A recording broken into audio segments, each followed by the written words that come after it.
হচ্ছে আহাদ ভাইয়ের আইডি থেকে আমাদের পেজে কাশফিয়াস কালেকশনে হচ্ছে একটা শাড়ি, কালো রঙের একটা শাড়ি আর হচ্ছে কালো কালারের একটা ড্রেস অর্ডার করা হয়েছে ঈদের ঠিক পর পর, ঠিক আছে।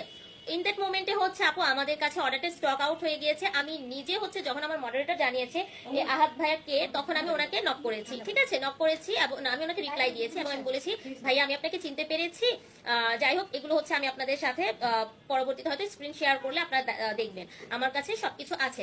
তো আমি বললাম যে আমার হচ্ছে স্টক আউট হয়ে গেছে, যদি স্টক হয় রিস্টক হয় তাহলে আপনারা পাবেন, কিন্তু আমাদের সাথে তো আসলে কানেকশন থাকতে হবে, তাই না? এভরি টাইম এতজন করতেছে সে আহাদ ভাই কে ছিল আখির, সেটা যদি এখন আমি কানেক্ট করে হচ্ছে আমি সেটা একদম আমার ডায়েরিতে লিখে রাখি, শাড়ি আসলে ওনাকে দিতে হবে, সেটারও তো সময় সাপেক্ষের ব্যাপার।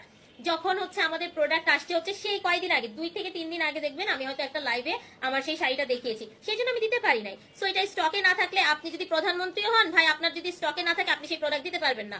আপনার যদি আপন বাপ মা হচ্ছে, আপনার যদি স্টকে না থাকলে আপনি কিন্তু প্রোডাক্ট দিতে পারবেন না। আপনি কি বানায় না দিবেন ঈদের ছুটির মধ্যে? অবশ্যই সেটার জন্য সার্টেন একটা টাইম দরকার, এইটুকু কমন সেন্স নিয়ে কথা বলা উচিত, ঠিক আছে, যে দিই নাই। আর উনি তো বললো যে এখানে এমন কোনো কিছু না, এখন উনি যদি একটা টপিক নিয়ে বারবার কথা বলতে চায় কথা বলতেই পারে, আমি এটা অনেক আগে ক্লিয়ার করেছি আপু, এটা আজকে ক্লিয়ারের কিছু না। যখন ওনার এটা দেখেছি আমি তার পরের দিনই, যখন আমার চোখে পড়েছে তারপরে আমি এটা ক্লিয়ার করেছি, ঠিক আছে।